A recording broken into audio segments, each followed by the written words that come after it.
Mazda is claiming its factories will be carbon neutral, completely carbon neutral by 2035, and I completely agree with them because they won't exist. No factory, no carbon being emitted. Why do I say that? Because Mazda, in all likelihood, will be bankrupt by 2035.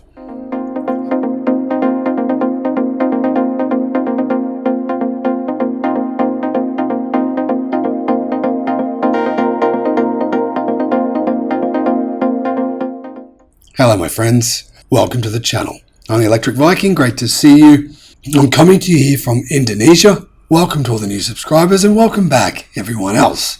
First of all, to give you an idea of Mazda, currently they are still investing into gas petrol engines. They're still spending a lot on their next generation of internal combustion engine vehicles. So how many vehicles did Mazda sell last year? Well, globally, Mazda sales actually bounced back a little bit last year, with sales increasing by 3.6% over the previous year. However, production was actually down by 8.6%.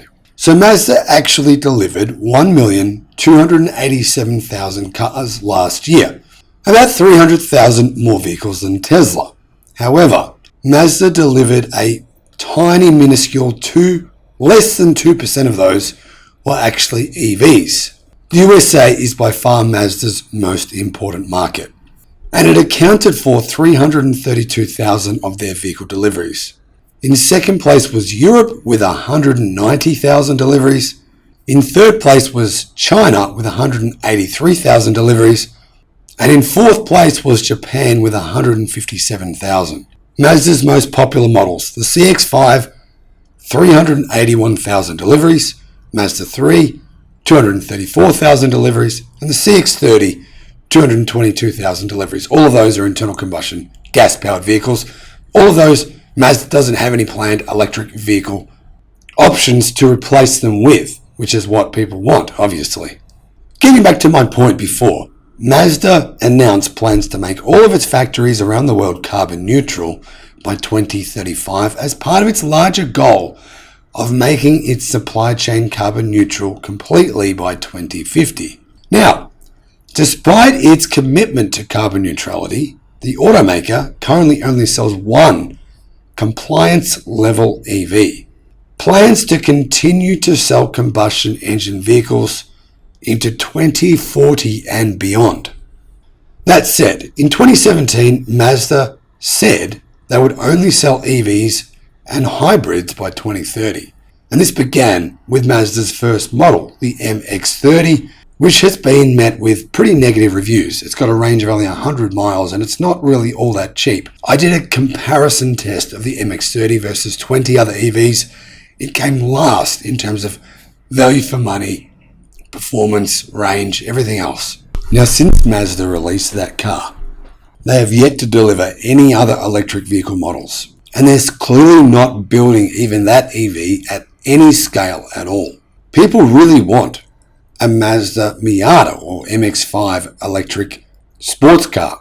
But instead of any plans to make one, we have to wait for the Chinese car companies to make a similar car. And one was just released actually yesterday. I'll put a link in the description below to that video. Mazda has plans for 3 new EVs by 2025. Built on their existing EV technology, along with 5 hybrids and 5 plug-in hybrids as well. So in other words, they've got 10 hybrids coming and 3 new EVs coming. Clearly you can see Mazda's focus is not on electric cars, but on plug-in hybrids and hybrids. After 2025 though, Mazda does plan to launch its modular Skyactiv EV scalable architecture, of which it will launch more electric vehicles, they say. However, despite those pending electrified options, Mazda will still introduce a CX-60 and a CX-80 large combustion SUVs next year, and it will continue to invest in development of synthetic fuels and also in internal combustion engine vehicles. Mazda is clearly becoming an irrelevant car company.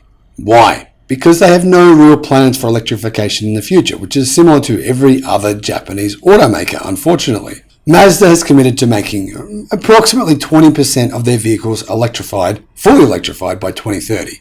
Mazda says most of their income will come from hybrids from 2030 and beyond. I really don't think that anyone will want a hybrid when they can have a purely electric vehicle for probably less money at a similar price. It just doesn't make any sense at all. Mazda actually sounds a lot like Toyota. However, Toyota does have the advantage of scale. They're building 10 million vehicles per year, so even if they lose half their vehicle sales or more, they might still produce 4 to 5 million vehicles per year, right? Mazda, though, they're only producing just over 1 million. So if they lose half of their sales, or say 70%, we're looking at a very small car company. So the reality is carbon neutrality or carbon neutral factories are great, but if the vehicles you're producing in those factories emit carbon, well, what's the point? It doesn't make any sense. Now, personally, I'm a big fan of Mazda's vehicles in general. Well, I used to be anyway, when there wasn't many EVs around. Now that there are, not so much anymore. But realistically, Mazda have about zero chance of surviving in this new world. There's too many disruptors coming. Tesla's disrupting Mazda right now, right? So is Xpeng, so is NIO, so is Rivian, so is pretty much every electric vehicle manufacturer. Whether you want to believe it or not, it doesn't matter. It's happening. If Mazda expect to be selling internal combustion engine vehicles post 2030, their survival won't exist. It just can't exist. It's like pretending you're going to sell ancient phones with all buttons all over them in 2020. No one wants them. No one buys those phones anymore. There's just no market for them. The market right now is saying that internal combustion engines will be dead from 2030 onwards. If you're an automaker and every single volume-oriented car currently on your drawing board isn't electric at minimum by 2030, then you're finished. It's that simple. The reality is Mazda, only 20% at best of their vehicles will be electrified by 2030, meaning 80% of their cars, there just won't be a market for them by 2030. Really, this situation, it's sad. It's sad. I don't know why, but I did like Mazda. The Miata is a car, the MX-5 is a car that I've always liked. I have a soft spot for it. It's sad to see companies like this make decisions that lead to their early demise. So the only real question that remains is this. Who is it that will absorb Mazda? Who will buy the car company? I mean, realistically, if we think about it, right? A lot of Mazda's market is Europe, and a lot of it's China. They're going to lose all of that entirely. They'll lose 100% of that by probably 2026 at best. Those sales are just going to be gone, disappear. That's already half of their sales by 2026. Over that following 4 years, when clearly they aren't making many EVs, what will happen in the US? They'll lose the US market as well. So, like I said, who is going to pick up Mazda? Who is going to be the next company to produce Mazda? Most likely, it will be a company like Geely, right? Maybe BYD, maybe SAIC. More than likely, it will be a Chinese car company who will buy Mazda. There'll be some reluctance from the Japanese government. They might try to bail them out. Then they'll realize, well, we can only bail out a couple brands. We can't bail out everyone. We can't bail out Toyota and Mazda and Subaru and Nissan, right? And Mitsubishi and Honda. Who are we going to choose out of these 6 automakers? And the Suzuki. I mean, really, that's 7 automakers the Japanese government are going to have to bail out. Really, would they choose one of the smallest in Mazda to bail out? Or would they put all their marbles with the biggest car companies, Nissan and Toyota? That, in my view, is the most likely scenario. The Japanese government will have to pick. They'll have to pick who they're going to choose to bail out of this situation. They'll pick the biggest car companies. They'll let the small ones die, and the Chinese will buy them. That's the most likely scenario. Let me know in the comment section below what you think, though. That's what I want to know. Who do you think will buy Mazda once they go bankrupt in about 10 years' time from now? Thank you for watching. Bye-bye.